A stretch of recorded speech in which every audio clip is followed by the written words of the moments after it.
Buenas tardes.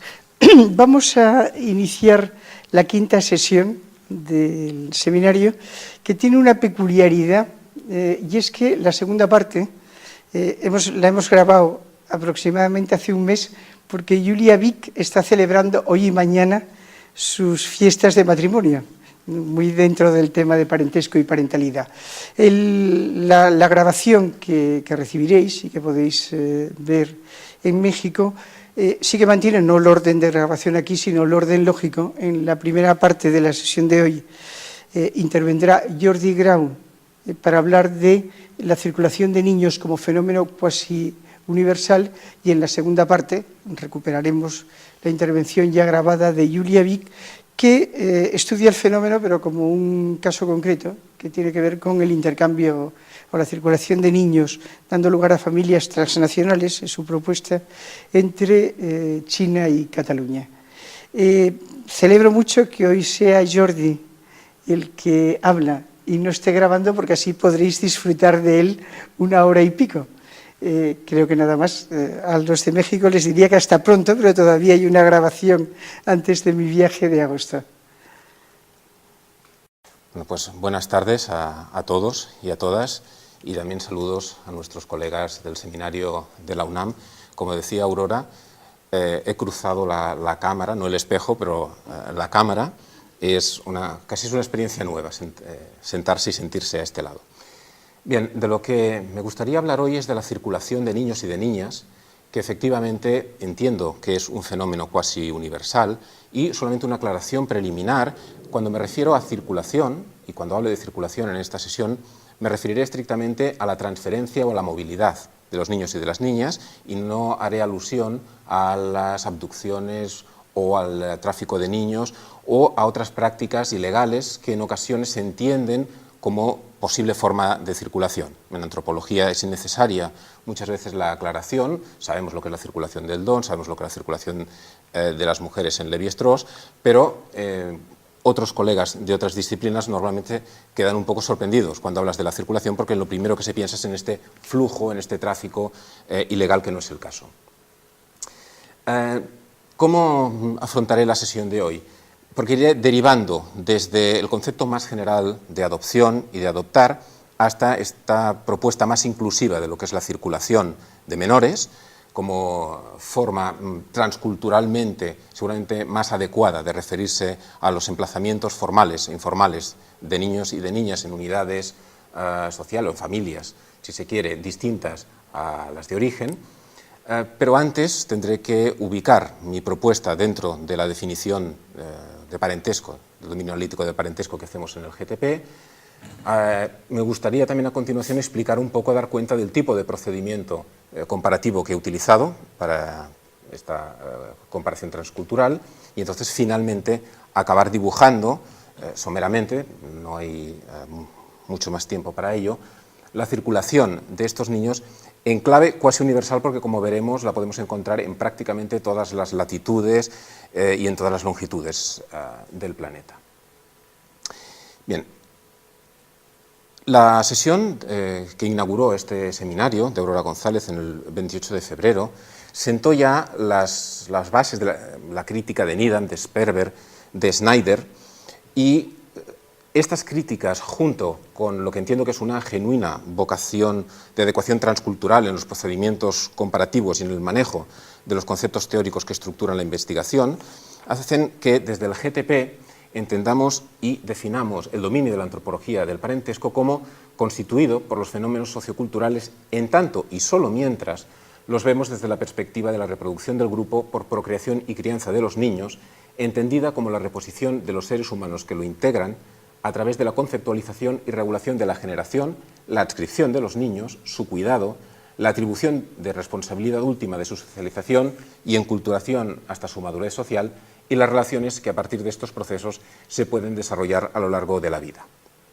Esta definición sustantiva se acompaña de una definición enumerativa, donde sostenemos que el estudio de la procreación se ocupa específicamente de una serie de ítems, por ejemplo, las ideas, normas y usos relativos al proceso procreativo, la adscripción de niños, el cuidado de los niños hasta que alcanzan la madurez social, las representaciones que vertebran los procesos de procreación, de adscripción y de crianza, o las relaciones, los sentimientos culturalmente pautados y las representaciones que se generan y que se instituyen a partir de los procesos de procreación, de adscripción y de crianza entre las personas implicadas en ellos y que se desarrollan a lo largo de la vida. Como decía, la primera sesión que impartió Aurora, a propósito de alteridades disciplinares y alteridades políticas, sentó, entre otras cosas, las bases de nuestra aproximación al parentesco y a la parentalidad desde la perspectiva antropológica y desde la perspectiva transdisciplinar. Se acompañó poco después de una intervención de Virginia Fons el día 25 de abril y de Consuelo Álvarez el 30 de mayo, que habían dado cuenta de aspectos relevantes de este primer ámbito, de las ideas, normas y usos referentes al proceso procreativo, y vinieron tras una doble sesión, el 31 de marzo, destinada a reflexionar sobre los conceptos de identidad y persona, desarrollando 3 casos etnográficos sobre una vertiente comparativa, que desarrollaron Ana Piella, Montserrat Ventura y la propia Virginia Fons, junto con las consideraciones teóricas fundamentales a propósito de los conceptos y definiciones de alteridad y de los supuestos naturalistas o culturales en las clasificaciones que se operan a partir de los mismos. En este momento lo que hacemos es pasar al segundo ámbito, enfatizar la crianza y sobre todo la adscripción de niños, a la que me referiré básicamente a 2 niveles: las normas y los usos relativos a la adscripción de los niños y de las niñas a grupos sociales y los cambios que se operan en esta adscripción, es decir, de las formas genuinamente de circulación de niños. En este sentido, si un supuesto básico sobre el que trabajamos en el GTP es que ninguna cultura conocida dejó al azar la reproducción de sus miembros, una consecuencia inmediata en lo que a organización social se refiere es que tampoco ninguna cultura ha confiado a la improvisación la adscripción de sus miembros. Es decir, en todas las sociedades humanas, los individuos deben saber, o se puede poder delimitar con nitidez, a qué grupos sociales o a qué unidades sociales pertenecen, sea cuales sean esas unidades sociales, o puedan existir modificaciones, fluctuaciones, cambios en estas adscripciones. Y es importante entender que cuando hablamos de adscripción a unidades sociales determinadas, en el caso, por ejemplo, de los niños o de las niñas, no siempre nos vamos a encontrar que estas unidades sean las mismas a las que pertenecen los genitores biológicos de estos niños. Y aquí hay seguramente una de las diferencias más importantes con nuestro concepto de adopción, que es un concepto, como defenderé a continuación, de raíz eminentemente jurídica, pero cuya extrapolación a otras formas de movilidad infantil es cuanto menos delicada. Decía que los individuos, los nuevos miembros de un grupo, siempre están adscritos a alguna unidad social, a una u otra. Pero este hecho no implica que lo sean siempre de la misma manera o que esta adscripción sea siempre irreversible. Y este es un punto, creo, fundamental para comprender la relevancia de la comparación cultural en este ámbito, una comparación que presupone la diversidad cultural de las normas y de los usos sociales que rigen esta inscripción y esta pertenencia de los miembros a cada sociedad, y una diversidad de la que nosotros formamos parte y constituimos un caso más, y frente a la cual debemos someter a control las proyecciones etnocéntricas que tanto irritaban, comprensiblemente, a Snyder. ¿Por qué partir de la adopción para llegar a la circulación de niños? Sin duda porque en nuestro contexto cultural la forma dominante, seguramente la mejor conocida, de transferencia de patria potestad y de derechos y deberes sobre un menor no emancipado lo constituye la adopción. Existe el acogimiento, me referiré a él a continuación también, pero tiene una diferencia de grado muy importante con la adopción que le diferencia por naturaleza. En el caso de la adopción hay una definición jurídica inequívoca que delimita claramente qué es un proceso adoptivo, cuándo se constituye un proceso adoptivo y cuándo este proceso adoptivo tiene carácter pleno, es decir, definitivo y en principio irreversible a menos que se produzca un truncamiento postadoptivo. ¿Qué es entonces adoptar? ¿Qué se entiende por adoptar? Jurídicamente, la adopción refiere al acto por el cual una persona adulta, por lo menos una persona adulta, formalmente se convierte en guardián, se adquiere la potestad sobre un menor no emancipado, es decir, adquiere los derechos y las responsabilidades de un padre.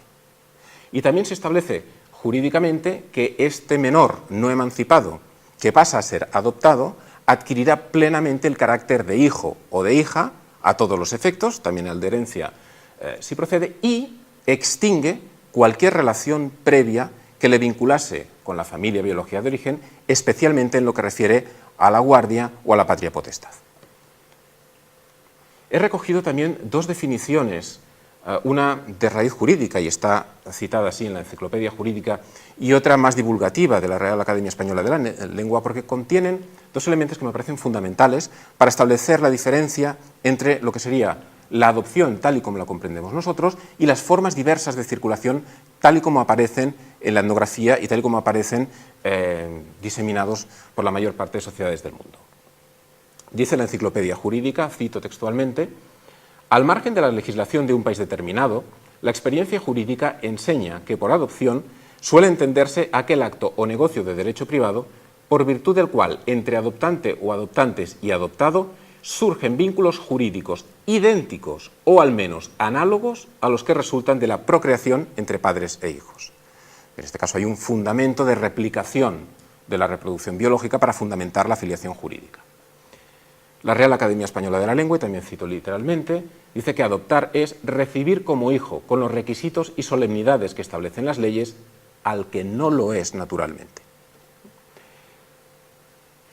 Hay un principio jurídico que se aplica, que es el de adoptio imitatur naturam, es decir, la adopción de alguna manera imita o replica a la naturaleza, y este presupuesto jurídico responde a una prioridad ideológica que se confiere a la dimensión biológica de la reproducción humana, pero en sí mismo es un supuesto cultural, no es un supuesto biológico. Y este presupuesto cultural dota de sentido y dota de un significado especial a cierto tipo de conexiones biológicas para después fundamentar las condiciones jurídicas que crearán los nexos de filiación o de relación paterno-filial. Pero, y me parece también importante decirlo para explicar mejor lo que comentaré o desarrollaré en la segunda parte, es muy importante someter a control esta fundamentación biológica del presupuesto jurídico, porque responde bien a nuestro contexto cultural, pero no resiste la contrastación con otros entornos culturales, y porque la proyección etnoepistemológica de supuestos culturales folk creo que no solo desvirtúa la labor comparativa, que también, sino que desactiva un principio fundamental del quehacer etnográfico, que es el control del etnocentrismo en la aproximación al conocimiento de lógicas culturales diferentes. No debemos, por lo tanto, confundir lo que es una definición jurídica con la dimensión cultural de un fenómeno, ni tampoco con las prácticas sociales en las que se traduce en la vida cotidiana. Así que en nuestro contexto y en otros muchos de los países occidentales, donde la adopción está contemplada en el ordenamiento jurídico, se asegure que solamente puede reconocerse como relación afectiva aquella que se atiene a derecho cumpliendo determinadas normas, es coherente, porque lo único que se está garantizando es que esa constitución de filiación jurídica no se contrapone, no contradice o no anula ningún otro supuesto jurídico que ordena las relaciones, por ejemplo, entre padres e hijos. Eso es coherente. Lo que no lo es suponer que ese mismo ordenamiento establecerá las relaciones que después hemos leído como adoptivas en contextos donde, por ejemplo, sí es reversible la transferencia de los menores o no hay una discontinuidad absoluta en las responsabilidades entre lo que podríamos entender como la familia de origen y la familia de emplazamiento. ¿Hasta qué punto este ordenamiento jurídico puede tener una base cultural o un fundamento ideológico? Me parece claro si vemos o si repasamos, por ejemplo, cuáles son los requisitos de adopción en diversos países, entre los cuales España, por ejemplo, o los padres prospectivos, las madres prospectivas españolas, puedan optar a un proceso adoptivo. Por ejemplo, los países que permiten o no permiten a un matrimonio homosexual adoptar menores, o aquellos a los que no lo permiten una persona sola. Enseguida volveré sobre este punto, pero hay una puntualización necesaria.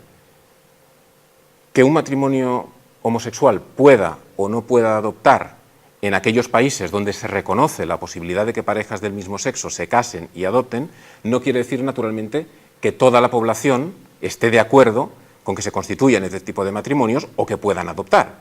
Del mismo modo, tampoco es imposible encontrar en países donde no se permite el matrimonio entre personas del mismo sexo, encontrar parejas estables de distinto sexo criando conjuntamente a menores, bien porque los ha adoptado uno de ellos en solitario, bien porque son hijos biológicos habidos de uno de los dos miembros de la pareja o de los dos de manera independiente.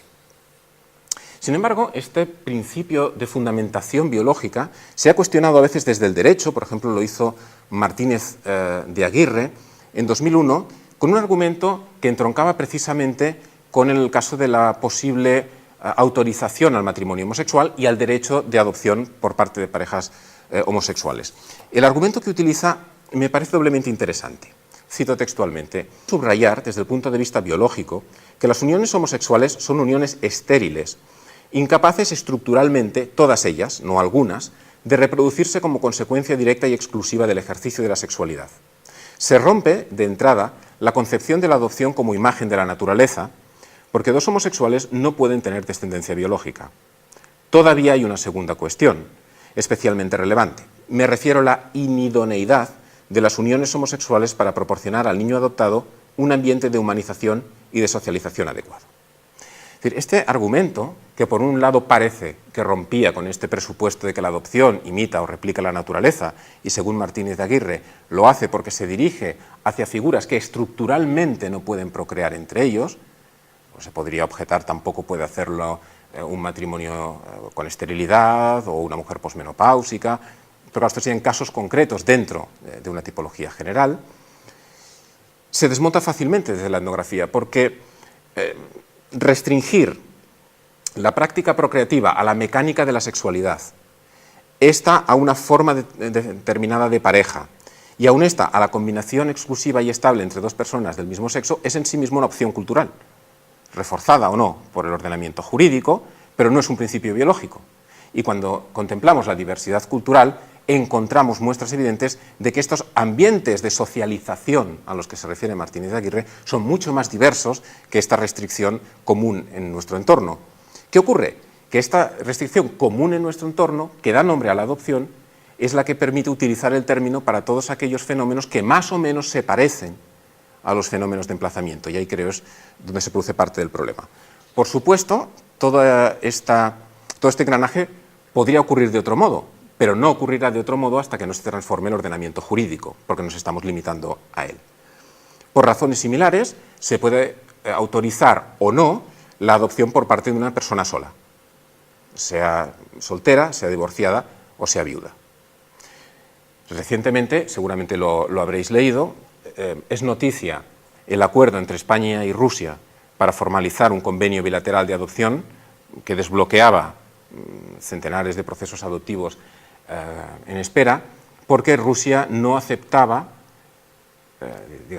adopción de menores por parte de países que autorizaban el matrimonio homosexual o de personas solas.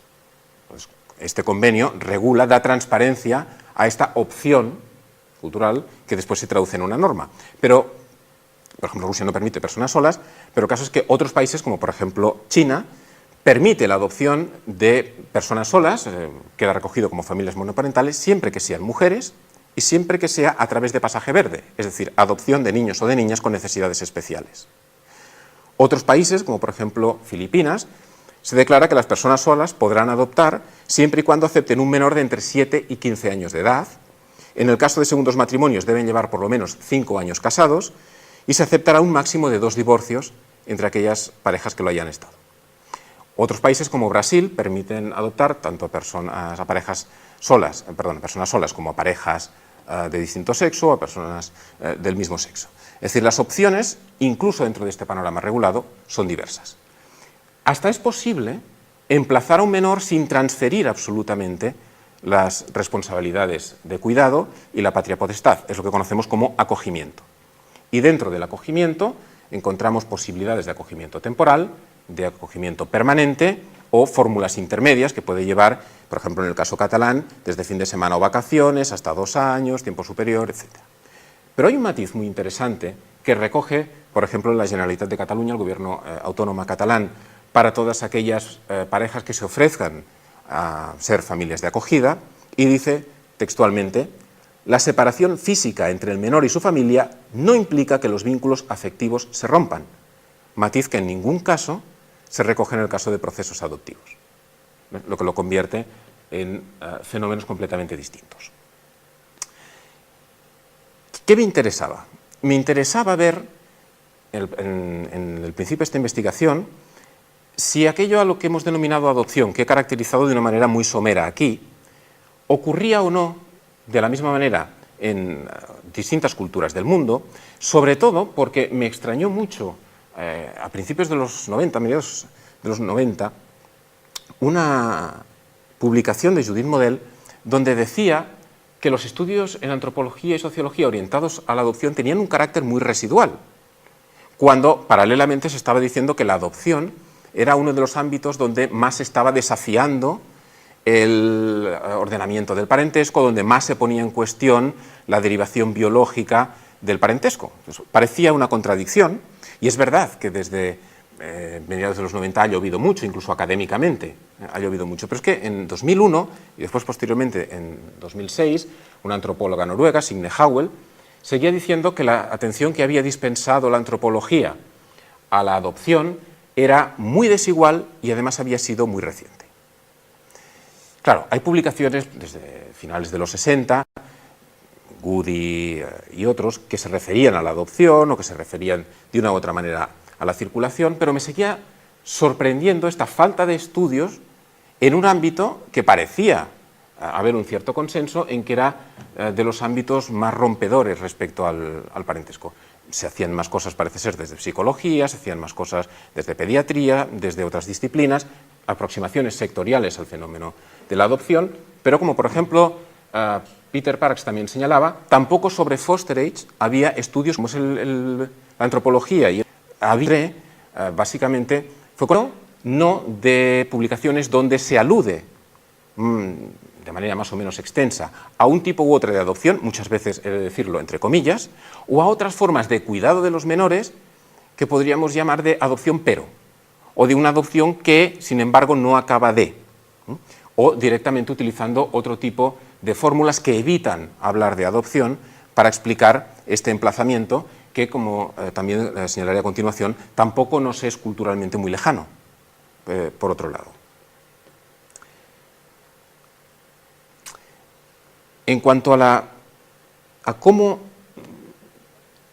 atacar esta investigación, a cómo aproximarme a este estudio transcultural de la adopción, me interesaban tres grandes preguntas, sobre todo, tres grandes objetivos. En primer lugar, ¿a qué se refiere o a qué se han referido los etnógrafos y las etnógrafas cuando han hablado de adopción? Es decir, cuando aparece este término, ¿qué tipo de fenómeno da cuenta? En segundo lugar, ¿qué extensión cultural tiene prácticas más o menos relacionadas con el término adopción? Y por último, si refiere o si no refiere a un fenómeno unitario. Era interesante, cuando empecé a leer etnografía sobre adopción, detectar que había aparentes contradicciones o discrepancias sobre una misma cultura o de una misma sociedad. Según qué etnografía leías, te decía que prácticamente la adopción era un fenómeno desconocido, y en cambio otro autor sobre la misma cultura decía que la adopción era un fenómeno frecuente. Es cierto que a veces estaban publicadas en años muy distintos, es decir, que había un periodo de tiempo por en medio, pero me costaba en algún caso asumir que la práctica social pudiese ser tan diversa. Tal vez, y esto era una cosa a comprobar, el problema fuese del utillaje teórico con el que se aproximaban. Entonces, algún caso concreto, por ejemplo, entre los TAI centrales. Amiot, en el 76, afirma que la adopción es infrecuente y Hans dice que es habitual. Hans habla en estos términos en el año 64 de la adopción. Dice, la adopción era un fenómeno muy común y añade algo, casi de pasada, que me llamó la atención. Aunque no siempre de satisfacción duradera, más o menos, ¿no? Of lasting satisfaction. Y cuando sigues leyendo, te das cuenta que es que muchas veces esta adopción es reversible. Deja de serlo. Hay una especie de vuelta hacia atrás. Y entonces deja de considerarse como adopción. Entre los Garo, por ejemplo, Burling habla con total naturalidad de prácticas adoptivas y llega a afirmar literalmente que, cito textualmente, no debería concluirse de estos ejemplos, una serie de ejemplos que ha proporcionado, que los vínculos de parentesco adoptivo entre los Garo no sean importantes. Marac va incluso un poquito más allá en el 97 y dice: la adopción es un factor importante en el parentesco Garo, cuando a principios de siglo Playfair asegura que con la excepción de la adopción de un nocrom, es decir, un yerno que va a residir a casa de los suegros, no hay adopción entre los Garo. Otros autores expresan también diversos matices a la hora de explicar estas peculiaridades, por ejemplo, en el caso de adopción entre los Azande, entre los Amara, entre los Slug, y en este punto fue revelador un texto de Lothar de 1928, donde se interroga, en el texto tengo la cita más en extenso, pero aquí me referiré solamente a las 4 frases que me parecen claves, donde Lothar se interroga si es posible hablar de adopción entre los Azande africanos sin traicionar el término. Y además lo dice de la siguiente manera: ¿existe en la tradición Azande y en consecuencia puede uno utilizar el término adopción sin temor a confusión y error? Y se responde a sí mismo: sí, sin ninguna duda. Frase siguiente: solo que es natural que entre la tradición Zande los efectos de la adopción no son enteramente los mismos que aquellos en nuestra legislación o aquellos en los que conocemos.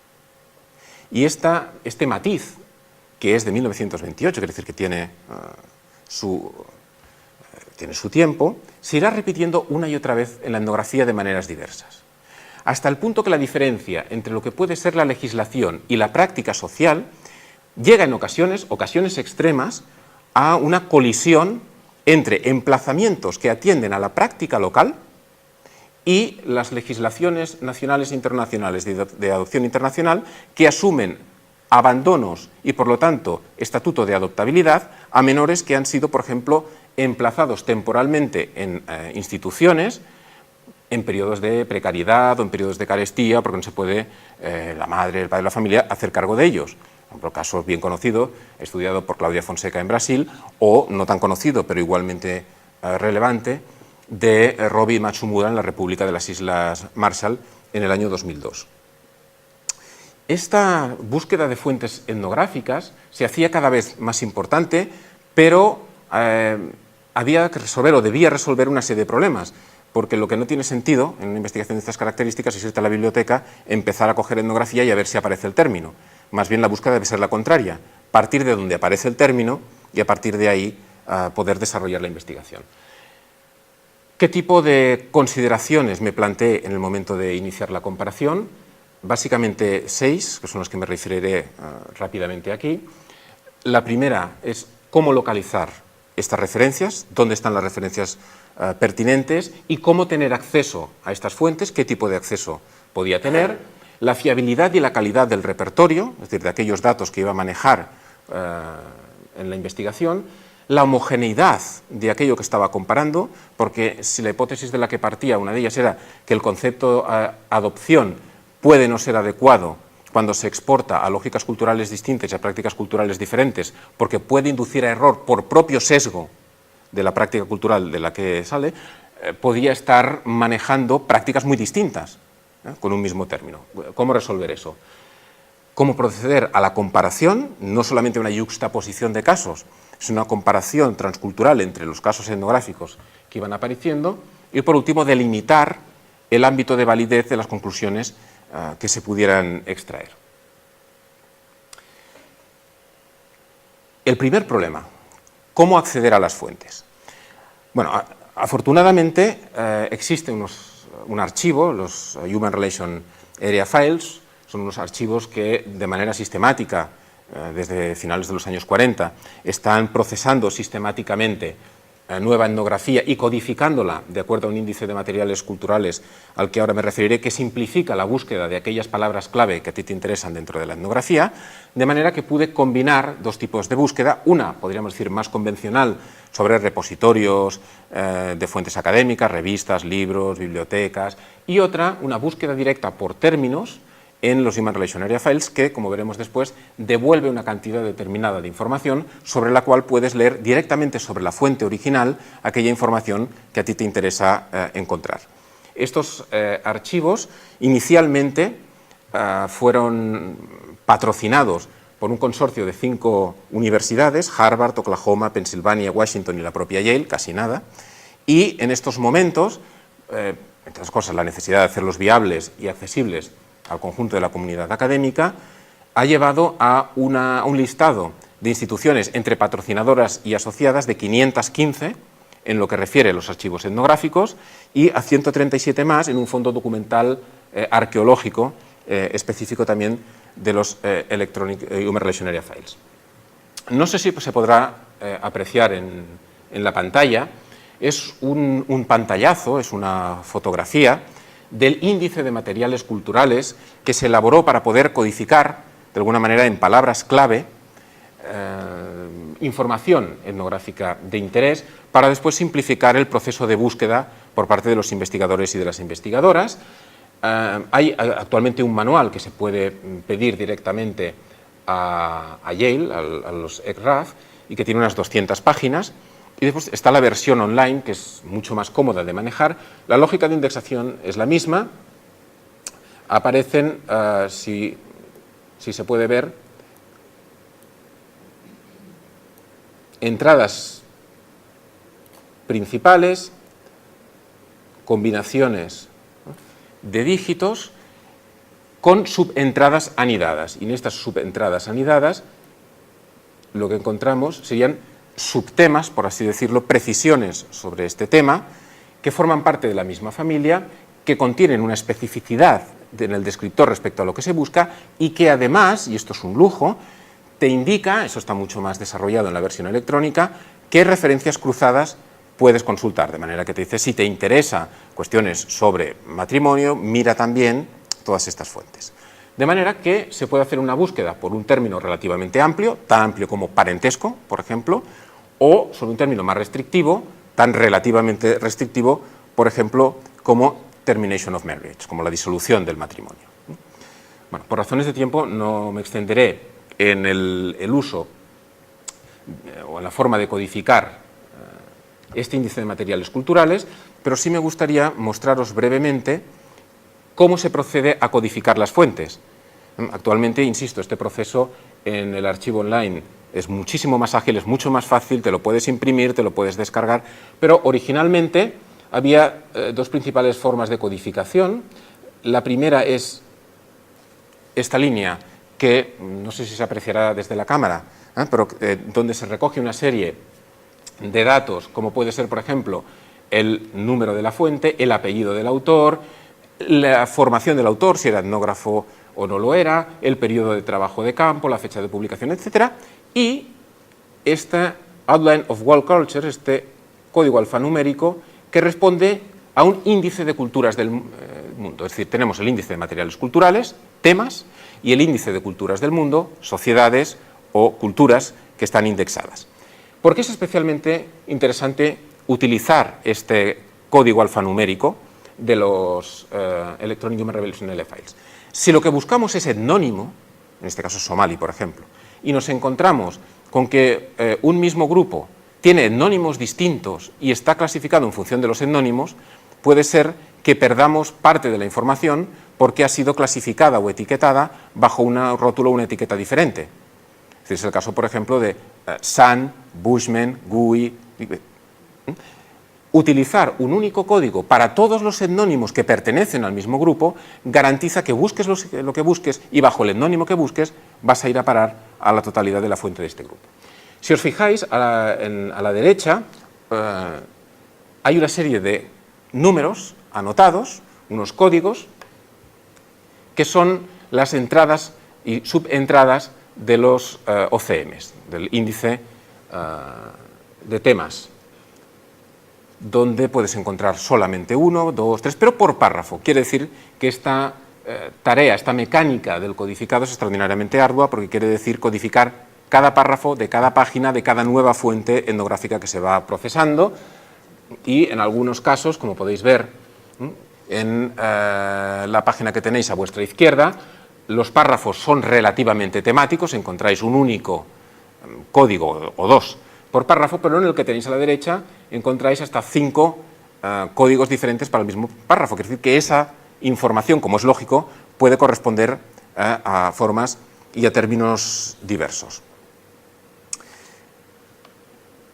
Accesibilidad de las fuentes. Afortunadamente, y nunca se lo agradeceré suficiente a Aurora González Echevarría y Teresa San Román, la Autónoma forma parte desde hace muchos años de los Human Relation Area Files, de manera que primero recibíamos este material de microfichas, después brevemente, durante un tiempo corto, sobre CD y ahora sobre un repositorio online que está estructurado como si fuese un buscador cualquiera, por ejemplo, de una biblioteca, donde tenemos una navegación por búsqueda avanzada combinando culturas y combinando temas. Las culturas, en este momento procesadas en los Electronic Human Relation Area Files, son 285, que están distribuidas en grandes áreas culturales: Europa, Asia, África, América del Norte, América del Sur, América Central y Caribe, Oriente Medio y Oceanía. Es cierto, yo he hecho 2 grandes oleadas de trabajo, la primera hasta 2010, sobre 120 culturas, la siguiente hasta 2012, que se extendió un poco más allá, hasta 190, y me llevé alguna sorpresa, como que alguna sociedad que en la primera oleada estaba clasificada en un área, después está clasificada en otra. Esto en ocasiones puede ocurrir, son correcciones, creo que era el caso de los Kapauku, pero la información no varía, puede variar la ubicación, pero no la información en sí. Y lo que se obtiene de estas 285 culturas, cuando buscas de la manera que os voy a explicar ahora, son párrafos codificados a la manera que hemos visto. Y en algunos casos puede ser que en toda la obra haya un único párrafo, y en otros casos puede ser que haya toda una sección o todo un libro. Lo que me llevaba a plantear la cuestión de la calidad y la fiabilidad de la información, porque lógicamente yo lo que hacía era extraer un vaciado de datos, pero no sometía a prueba la calidad de esos datos. Es decir, no, por otra parte es imposible, es decir, vete a saber si lo que decía Playfair a principios de siglo sobre era así o no era así. Es decir, en la medida en la que se confía en los datos que figuran en las etnografías, la investigación derivada maneja esa información. A veces, si hay discrepancias en las fuentes, puede haber discrepancias en la investigación, pero en mi experiencia estos casos de discrepancia son casos debidos a que la práctica social, según con el utillaje teórico que la aproximes, te permite hablar de adopción o te obliga a matizarla, o intentas buscar un término con aire de familia que te sea un poco más próximo. Pese a todo ello, yo creo que esta prospección era necesaria en el contexto de la circulación de niños tal y como la planteaba, por varias razones. En primer lugar, porque creo que necesitaba establecer con un mínimo de convicción la extensión y la frecuencia en el tiempo y en el espacio de esta práctica. Necesitaba saber dónde pasa, cuándo ha pasado y de qué forma, para poder decir si es más o menos general, si hay pocas o muchas formas o razones que expliquen esta movilidad, si existe mucha variedad o no en las personas que promueven este tipo de emplazamientos, en las personas que pueden ser emplazadas o no, los propósitos que persiguen, etc. En segundo lugar, precisamente para conocer qué propósitos alberga y a quiénes implica. En tercer lugar, porque creo que nos ayuda a abrir el campo de investigación disciplinar sobre la adopción. Y eso, en algunos casos, ha habido polémicas con algunos colegas respecto a si es necesario o no cuestionar tanto el concepto de adopción, porque igualmente puede valer o no. Pero en función de la delimitación que hagas, está claro que la exportación puede dar problemas.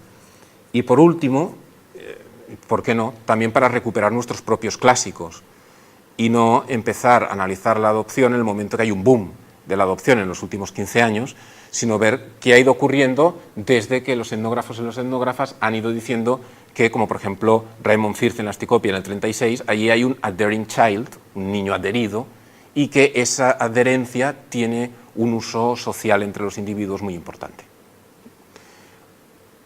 Homogeneidad de las unidades. Si esto es así, si puede haber esta diversidad, ¿dónde está la homogeneidad para llevar a cabo la comparación? La homogeneidad, en este caso, si se me permite, viene a través del descriptor, y explico a qué nivel. Una de las entradas, ahí tuve suerte, de este índice temático, que es el Outline of Cultural Materials, refiere explícitamente a adopción. Es el ítem 597, cada ítem tiene un descriptor y en este caso el descriptor es más o menos punto hasta el cual los niños son adoptados o intercambiados, motivos y procedimiento, estatus de los niños adoptados, relaciones recíprocas de los padres adoptivos y de los niños adoptivos, relaciones entre conjuntos de hermanos adoptivos y tipos especiales de adopción de adultos, póstuma, ceremonial, etc. Dicho de otra manera y abreviando, aunque los tipos de emplazamientos sean muy diversos, lo que sí que venía garantizado por este tipo de búsqueda es que siempre que apareciese un 597, es decir, una información relativa a adopción, iba a ser un tipo de información relativa a este descriptor. Aunque es insuficiente, porque el tipo de información que recibes, obviamente, te remite exclusivamente a aquella información que quien codifica ve que habla de adopción, pero no te está dando un perfil de la cultura. El perfil lo he tenido que ir construyendo y también ahora os explicaré de qué manera lo he hecho. Básicamente buscando elementos que necesariamente tenía que manejar para establecer, por ejemplo, qué tipo de unidades básicas eran las que en esa cultura llevaban a cabo la circulación, qué principio de filiación tenían, si es que tenían, estas sociedades o si aparecía, cómo eran los hogares, estas sociedades o si aparecía, cómo eran los hogares, si el matrimonio era polígamo o era monógamo, si era posible disolverlo o no. Os preguntaréis por qué, si es posible disolverlo o no. Porque si se disuelve un matrimonio hay una cuestión que podía ser relevante, es qué pasa con los hijos. En algunos casos está muy claro, pero en otros quizá no. Entonces había que buscar este tipo de información, dónde viven, dónde van a vivir, etc. Y, por consiguiente, la validez de las conclusiones que he podido extraer se limita exclusivamente a este repertorio de culturas entre las cuales he buscado la información y la he encontrado, de la manera que la he buscado. Quiero decir, desde luego puede haber información relevante que no haya sido catalogada, tipificada, ¿no?, o codificada con este número y que se haya pasado. Puede ser que, y esto es fácil de comprender, que las informaciones, por ejemplo, en los años 40 o 50 que aparecen en una etnografía sobre un grupo, responda a un tipo de práctica que hoy en día ha cambiado o se ha modificado, o que si se lleva a cabo la investigación de otra manera, con otros ítems o con otros códigos y buscando otro tipo de conexiones, los resultados de alguna manera puedan variar. Bien, establecidas estas reflexiones metodológicas me parecían necesarias para poder después explicaros a qué grandes conclusiones he llegado respecto a la circulación. Vamos propiamente a lo que es la circulación.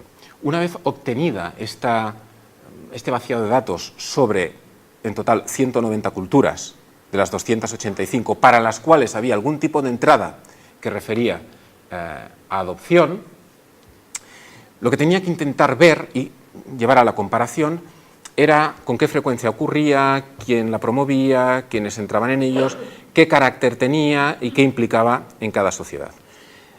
De manera que lo que he entendido por circulación, aquello a lo que me refiero cuando hablo de circulación de menores, es a la transferencia temporal o permanente, que puede ser reversible, pero no necesariamente debe serlo, de menores, entre personas que pueden estar vinculadas previamente entre sí o no por lazos familiares y que pueden o no compartir responsabilidades sobre su cuidado y la autoridad sobre su comportamiento.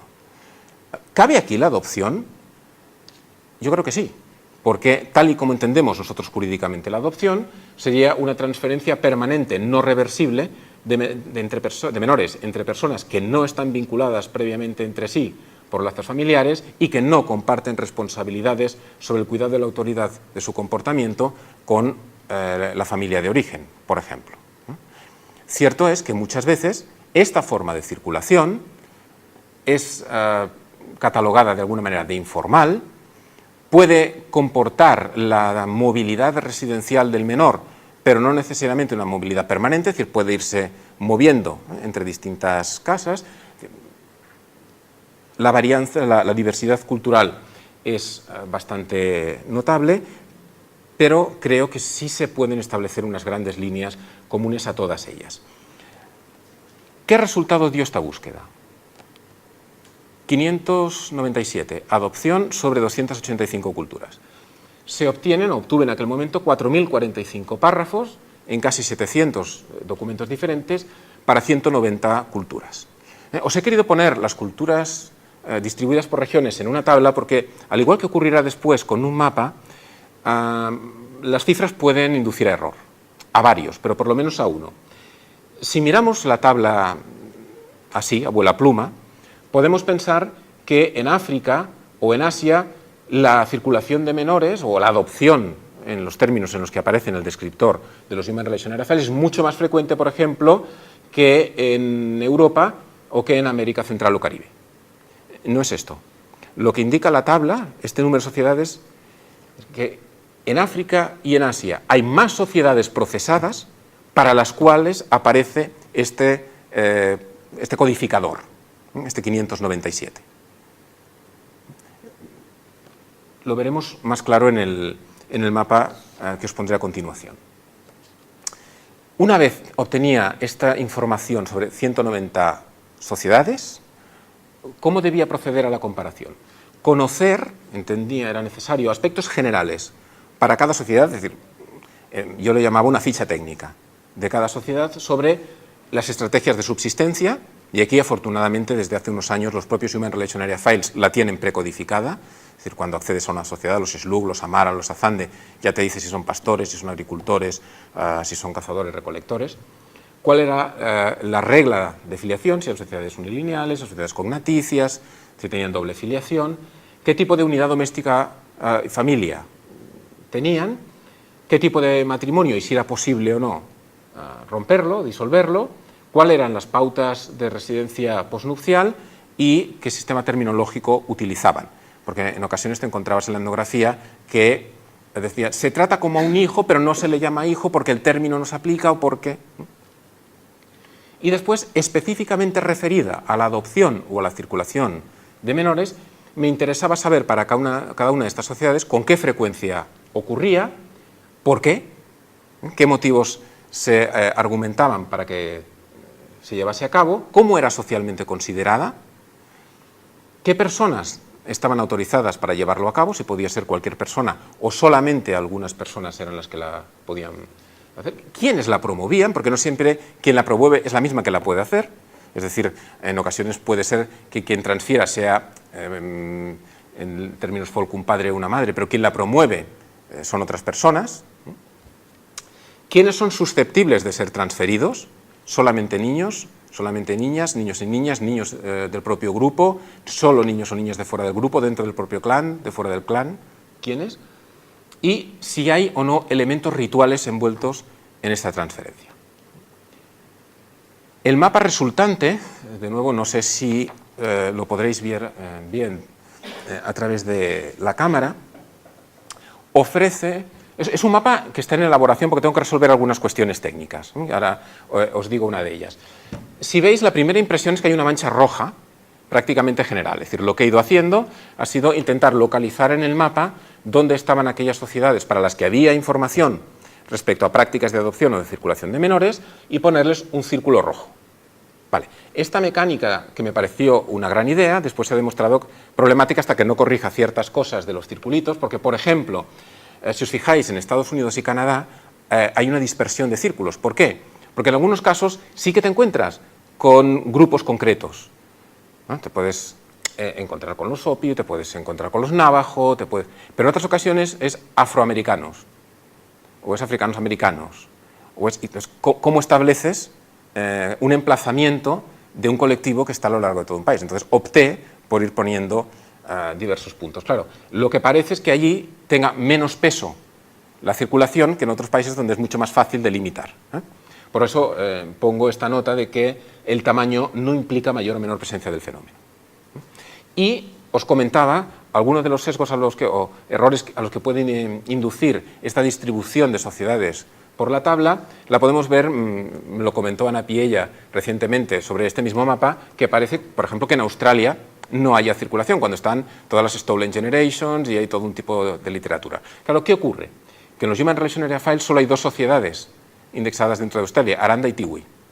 y entrarán de Tiwi solo los Tiwi, o solo para los Tiwi aparece información, que están en unas islas al norte. Entonces, claro, ¿quiere decir que en el resto no ocurre? No. Quiere decir simplemente que en las fuentes prospectadas y consultadas no aparece más información. Pero el caso de Europa, por ejemplo, es interesante, porque evidentemente hay adopción. Y si planteamos que hay circulación, podemos enarcar las cejas. ¿Qué quiere decir que hay circulación? Desde la historia, por ejemplo, se ha tratado un fenómeno que tuvo un enorme peso, incluso demográfico, durante siglos, que es el fenómeno del servanthood, de la servidumbre o del aprendizaje.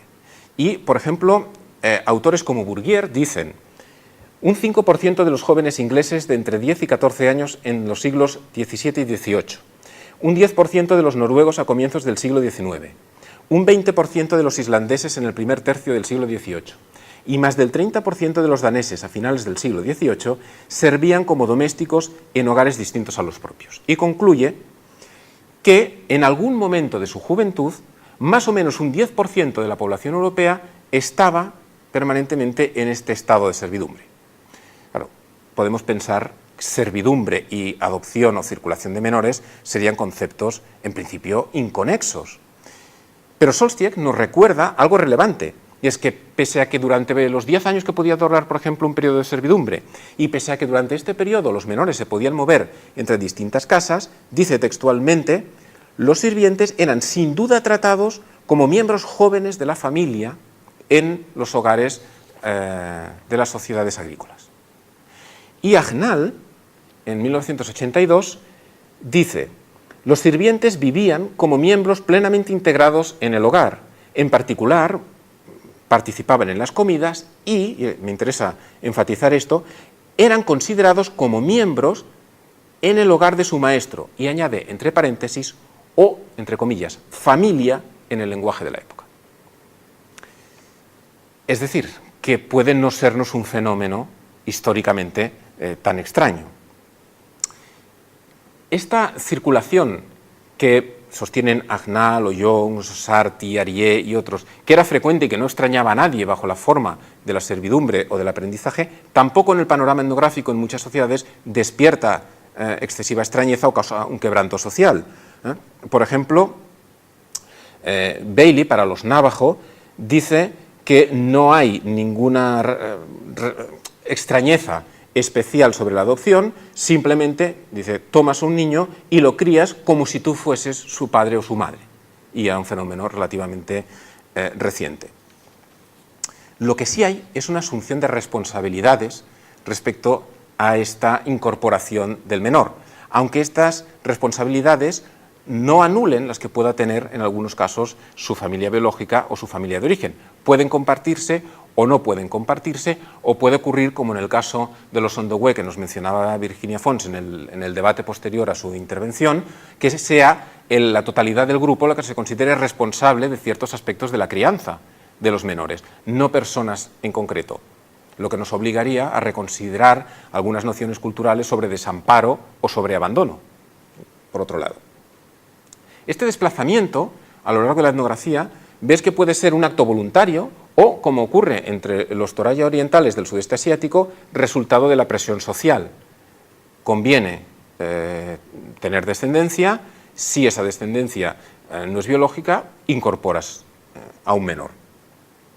Puede ser que el menor incorporado sea asimilado a todos los efectos de herencia, de sucesión o de trato con la progenie biológica, como pasa con los Amar africanos o con los mongoles asiáticos, mientras que en el caso de los bengalíes, por ejemplo, no es así.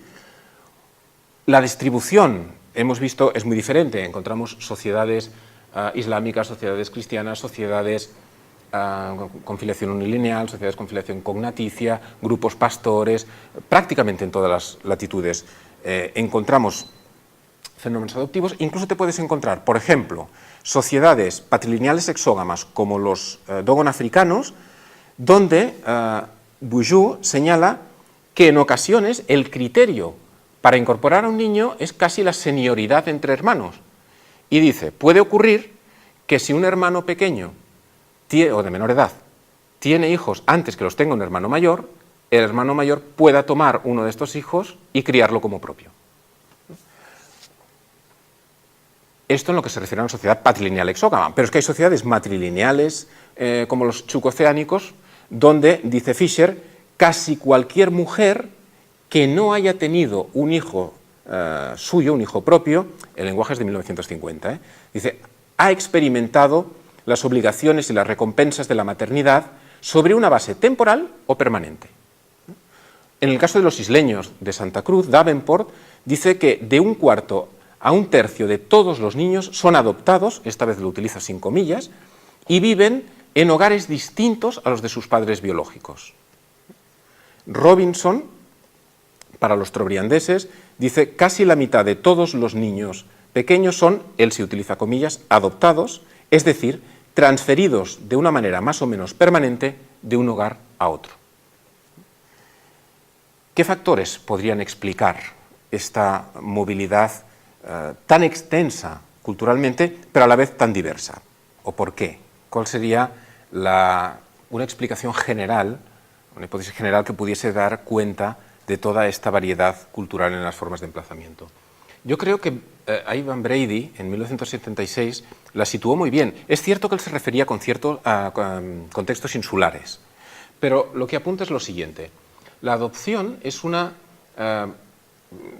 forma ejemplar de ingeniería volicional y consciente en la vida social. Implica resolver conflicto, por un lado, y un proceso que puede crear conflicto, por otro. La adopción ofrece una solución a un amplio espectro de problemas sociales, económicos y políticos que pueden desarrollarse, entonces él dice, en pequeñas poblaciones en contextos insulares. Bien, yo creo que esta tesis de Brady se puede extrapolar más allá de los contextos insulares. Es decir, ¿por qué los niños circulan? Cierto que de manera diversa, cierto que consideraciones diferentes, pero en sociedades tan distintas en su forma de filiación, en su matrimonial, en sus pautas de residencia, esencialmente porque ayudan a cohesionar la sociedad, porque fortalecen los vínculos sociales entre las personas, normalmente entre los adultos que entran en este proceso, y porque es una forma de convertir a un posible enemigo en aliado o de asegurar vínculos estables a lo largo del tiempo. Os he seleccionado poquitos, voy acabando, pero algunos ejemplos en contextos diversos, más allá del ámbito estrictamente oceánico al que se refería Brady. Por ejemplo, Smith, entre los Hausa africanos, dice fondness relationships, se podría traducir como las relaciones de cariño o de simpatía, pueden explicar que, sobre todo entre mujeres, algunas veces se adopten los hijos unas de otras y los críen de esta manera, reforzando su amistad. O, por ejemplo, Pospisil, entre los Kapauku de Melanesia, dice la adopción de gente joven, literalmente, es su expresión, se utilizaba habitualmente para construir relaciones de amistad duraderas. O Egan, para los Yap de Micronesia, la adopción y, añade, el fosterage, es decir, esta práctica de acogimiento, de cuidado más general, ha sido ampliamente practicada como estrategias de gestión de recursos y de manipulación de relaciones sociales en beneficio o provecho de individuos y de grupos sociales. O a otro nivel, Hatt dice, entre los Shluch norteafricanos, la solución a algunos dilemas es esencialmente adoptar a un hijo. ¿Para qué? Para asegurar la lealtad completa de un extraño, no el niño en sí. Y Raymond Firth, Guideticopia, 1936, donde está hablando de esta práctica del adhering child, del niño que se adhiere, y casi de pasada, en la página 589 de la versión que estaba manejando, dice, el objeto específico de adoptar a un niño de un grupo más o menos relacionado era enfatizar la conexión contra la posibilidad de guerra. Y después sigue comentando y termina diciendo lo siguiente. Aquí, en esta situación de intercambio, es el vínculo que se crea por la transferencia del niño y no la suma de un individuo al grupo el factor clave. Es decir, lo que está señalando de manera inequívoca es la importancia del adhering child no es tener a un niño que te haga crecer al grupo, sino conseguir crear un vínculo que te fortalezca una relación. Y en Europa, Peter Parks, me he referido a él antes cuando decía no hay estudios sobre foster age comprensivos. Tiene artículos espléndidos sobre lo que él llama segmentary tributary politics, se podría traducir como políticas tributarias segmentarias, donde se refiere al peso de las lealtades clientelares y de las lealtades tributarias a partir de vínculos de parentesco adoptivo, de foster age y de otros fenómenos culturales que él dice a veces no han sido suficientemente enfatizados como estrategias políticas, como puede ser el parentesco de leche, que lo que buscan esencialmente son consolidar vínculos clientelares que a ciertos niveles sociales podía ser indicativo de un rango social de un individuo y podía extenderse esta práctica a cadenas de lealtad entre grados sociales y generaciones diversas. Es decir, la lógica de la circulación de menores es que es provechosa no solo para los menores, que también en muchos casos, sino para un conjunto más o menos amplio de individuos adultos que a veces ya están vinculados entre sí por lazos sociales, pero a veces lo que buscan es precisamente crear estos lazos sociales y que puede revertir en la mayor cohesión de todo el grupo. Claro, a veces al decir esto parece que los menores no cuenten, no es eso, cuentan, pero no solo. Es decir, uno de los motos de la adopción que es en el interés del menor, in the best interest of the child, pero no solo. Y aquí creo que dos precedentes, uno de ellos que también lo es de nuestro proyecto, el otro no tanto, puede dar más consistencia a esta tesis. Por un lado, cuando he dicho esto de que se puede utilizar la circulación o el emplazamiento de un menor para convertir a potenciales hostiles en aliados, seguramente nos ha recordado a Taylor y aquello de una manera de convertir aliados, posibles enemigos en aliados es casarte. Y entonces Parks dice, Susan Alemán hace una vinculación entre circulación infantil y alianza que iría por ese sentido, iría en esa línea. Y Claude Meillassoux, en su famosa obra Mujeres, graneros y capitales, se refería a la necesidad de no solamente reproducción biológica, sino también reproducción social de los grupos, y decía, para ello es esencial la movilidad de los individuos adultos, una movilidad que responde a una necesidad cultural, no una necesidad biológica. Y entonces dice, pues puede hacerse de dos grandes maneras. Una sería que las mujeres, que son las reproductoras, circulen, es decir, se muevan, en el caso de la ginecomovilidad, o que aprovechen su capital genésico en el propio grupo donde han nacido, que sean ginecoestáticas. Bueno, después no sigo con Meillassoux o con las sociedades ginecoestáticas y ginecomóviles, pero si desplazamos la importancia de la movilidad de los individuos, de esta visión de adultos y adultocéntrica a la de los niños o a la de los menores, quizá podemos encontrar que también a través de la circulación de estos menores se consiguen ciertos propósitos, si no de reproducción social, sí de cohesión social. Yo creo que esta sería una de las conclusiones fundamentales de esta prospección que os he estado contando, de investigación. Es decir, la circulación es diversa, varía, cambia, tiene muchos matices que es obligado y necesario hacer, pero casi siempre lo que encuentras detrás es un provecho multilateral o cohesivo para el propio grupo que lo lleva a cabo. Muchas gracias por vuestra atención.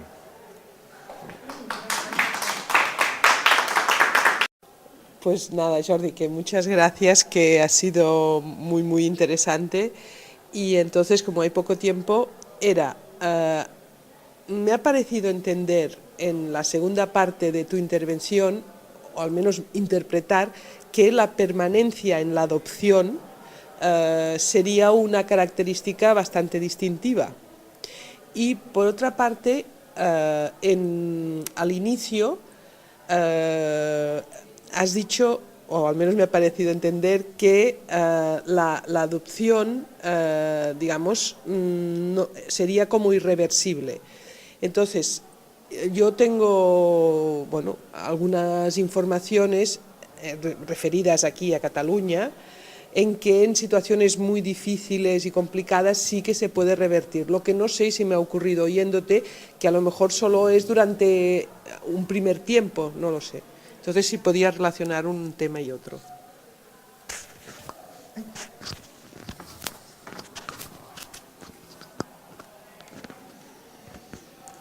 Sí, gracias, Carmen. Sí, a ver, tienes razón. Es irreversible en el sentido en que no se plantea como una adopción temporal. Es decir, una vez constituida, la adopción está pensada para durar. Lo que comentaba es, puede ser que haya un truncamiento. Entonces, si se trunca la adopción, evidentemente es reversible, porque lo que se hace es se retira la patria potestad de esos padres. Pero esto ocurre también con los padres y madres biológicos. Es decir, tú en principio eres padre y madre, y a menos que ocurra algo que te retire la custodia, la patria potestad, no hay reversibilidad ahí. Entonces, es en este sentido que decía que era irreversible. De la misma manera que hay prácticas de emplazamiento que sí pueden ser temporales y además están pensadas para que duren un tiempo nada más, la adopción plena no.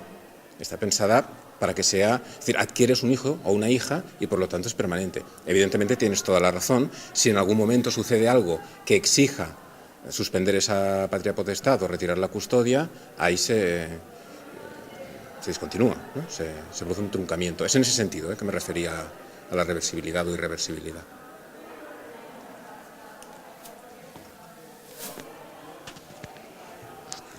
Jordi, pues entonces yo también me sumo al agradecimiento expositivo y el tema que me ha interesado muchísimo, nos ha interesado muchísimo.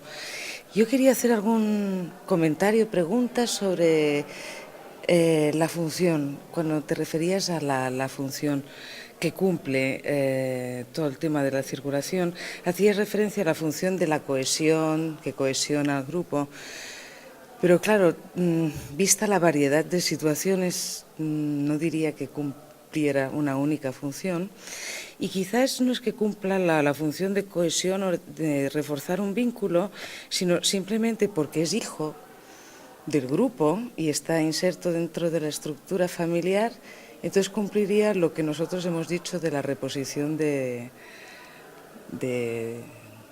la especie, ¿no? La reposición de la generación. Entonces simplemente sería esto. Si no sería contemplar, ¿no?, la multifuncionalidad que podría llegar a cumplir.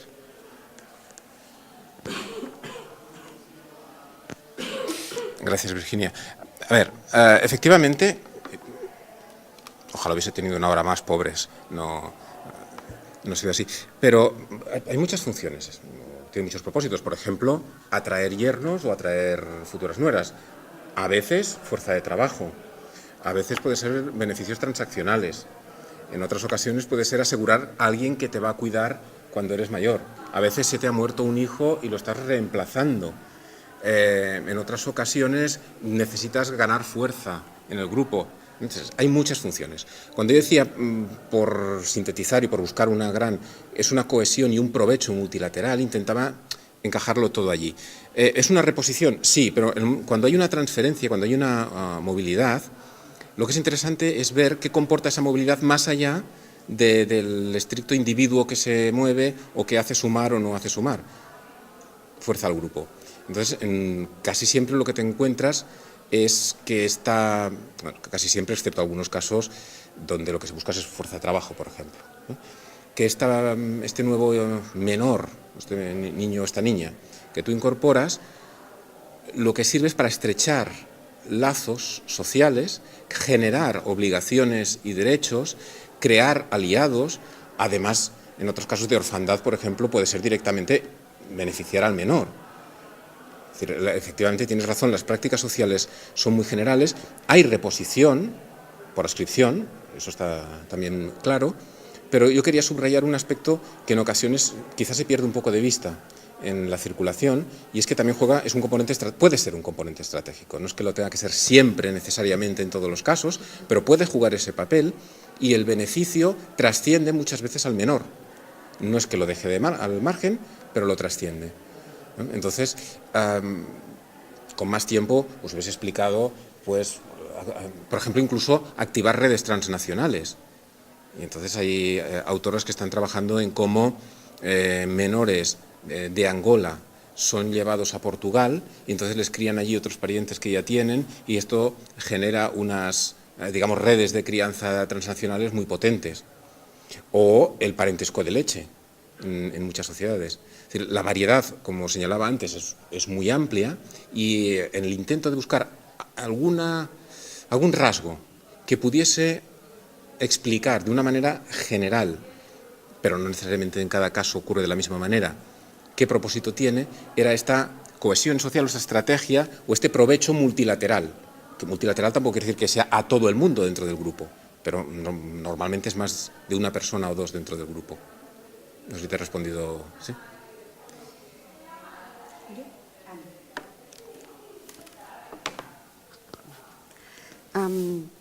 Gracias, Jordi, por tu presentación. Y bueno, me gustaría destacar en un término, creo yo, una actitud de Jordi como investigador y como persona, que es la honestidad, porque eres muy honesto como investigador y al explicar el procedimiento que sigues, un poco te expones, ¿no? A que hayan, yo qué sé, interpretaciones o críticas o lo que sea. Entonces, bueno, yo quiero destacar la honestidad de Jordi como investigador en el momento en que explica todo el procedimiento sin dejarse, o sea, con todas las cartas encima de la mesa y diciendo siempre esto es así, bueno, esto es donde hemos llegado con esta información, pero que esta información tiene estos límites, siempre con esa precaución que me parece resaltable, ¿no? Y entonces, bueno, la pregunta tiene que ver con el tema de la servidumbre, que ya ha salido, bueno, alguna vez, y a mí siempre es algo que me cuesta un poquito de entender o encajar. Y entonces es para que, a ver, no sé, que me lo expliques un poco mejor. Entiendo que forma parte de circulación de niños. Lo que no veo yo tan claro que forme parte de adopción, o no necesariamente. No lo acabo de entender, ¿no? Eso de que son como miembros de la familia, o lo que recogen los textos de otra época, y que igual hoy en día también pasaría, ¿no? Y claro, yo pienso, bueno, se lo preguntaron a los niños si eran realmente como miembros de la familia, ¿sabes? Esta información que finalmente acaba concluyendo que estos niños son como miembros de la familia, pienso, no, yo no sé si llegaron a preguntárselo a los propios niños, o si en esos contextos es que los hijos son como parte de la servidumbre, y entonces, ¿vale?, se incorpora un hijo como parte de la servidumbre, o que los sirvientes son como hijos. No, me cuesta un poco entenderlo, situarlo en ese campo. Gracias, Ana, pero es que es la forma en la que he investigado. Eso respecto a la primera parte, es decir, la investigación la he hecho de ese modo, entonces tiene sus fortalezas y tiene sus debilidades, y por eso insistía mucho en que la generalización de las conclusiones, como ahora también comentaba con Virginia, se restringe a la forma en la que he trabajado y para la información que tengo. Después puede aparecer otra obra de Egan, de Pospisil, de quien sea, y digas, ostras, pues esto lo pone en cuestión. Respecto a la segunda, claro, no recuerdo exactamente cómo lo he dicho, pero la intención de considerar la servidumbre es como forma de circulación, no como forma de adopción. Sí, era esta.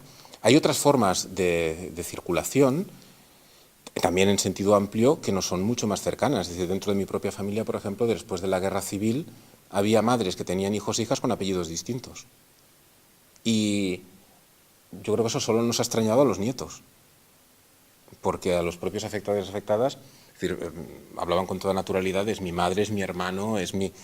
Y también tú decías, pero ¿cómo es que tenéis apellidos distintos? Digo, bueno, pues porque mis padres murieron en la guerra, entonces mi tía abuela se hizo cargo, entonces las formas, o enviar a hijos esto ha ocurrido en España y ha ocurrido en Estados Unidos, en muchos sitios, a estudiar allí donde tienes un pariente que vive donde está la universidad. Es decir, hay muchas formas de hacerlo. En el caso del Solstisek y demás, lo que señalan de la servidumbre es que eran algo más que servidumbre, era algo más que siervos o algo más que domésticos.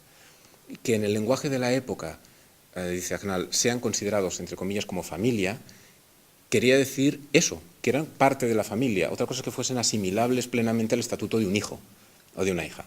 Pero no eran simplemente alguien que viene a cumplir una serie de funciones, o en el caso del aprendizaje aprender algo más. En algunos casos incluso llegaban a casarse. Era una práctica similar a la que, similar con muchas salvedades, pero que ocurre en otras partes, incluso en China a veces, de poder incorporar. Claro, la circulación también, luego lo pensaba a propósito de a caballo entre la pregunta de Carmen y la de Virginia, puede permitir o podría permitir hipotetizar que determinados desequilibrios demográficos tengan más explicación. Por ejemplo, el caso de las niñas perdidas en China, donde hay, no sé, cientos de miles, creo que son, de niñas que han desaparecido. Entonces no se sabe si es que murieron o las mataron o simplemente están perdidas. Y Kay Johnson lo que sugiere es que quizá, en la medida en que había una política de hijo único, en la medida que eran niños de sobrecuota, posiblemente en algunos casos, ella no lo dice de esta manera, pero que fueran circuladas. Es decir, que fueran emplazadas sin dejar constancia en ningún sitio. Entonces no es que hayan desaparecido, sino que se han relocalizado, se han requerido. Yo entiendo que es en esa línea en la que Agnal, Soltieck y otros se aproximan a la servidumbre. Es decir, no solamente como un fenómeno explicable en términos económicos o en términos de servicio doméstico, el life cycle servant del que hablaba Laslett, por ejemplo, sino como un grado más próximo al parentesco y a la familia, aunque no enteramente asimilable a figuras concretas dentro de la familia, como pudieran ser los hijos. No sé, más o menos, sí. Lo que iba a decir cuando termináramos, lo digo ahora, pero nada, un minuto. El otro día leí un libro sobre circulación de niños en Perú, de esta profesora americana a la que invitó Diana Marre hace 15 días, no recuerdo el nombre. Y entonces me hizo caer en la cuenta de una cosa que a lo mejor todos sois conscientes, pero yo no lo había pensado nunca, que es, ¿de dónde viene? Desde la perspectiva de Perú, la etimología de criada. Como sois más jóvenes, no sé si os suena lo de llamar criada a la persona que trabajaba como asistente, como empleada de hogar, ¿no? Pero entonces, en Perú, ella lo recogía como un término que venía de la colonia, cuando familias criollas incorporaban normalmente a jóvenes mestizas, que ayudaban en el trabajo doméstico, pero eran criadas en la casa. Y entonces es muy bonito para el uso que hacemos de parentesco. O sea, que criada venga de ser criada en la casa, precisamente, ¿no?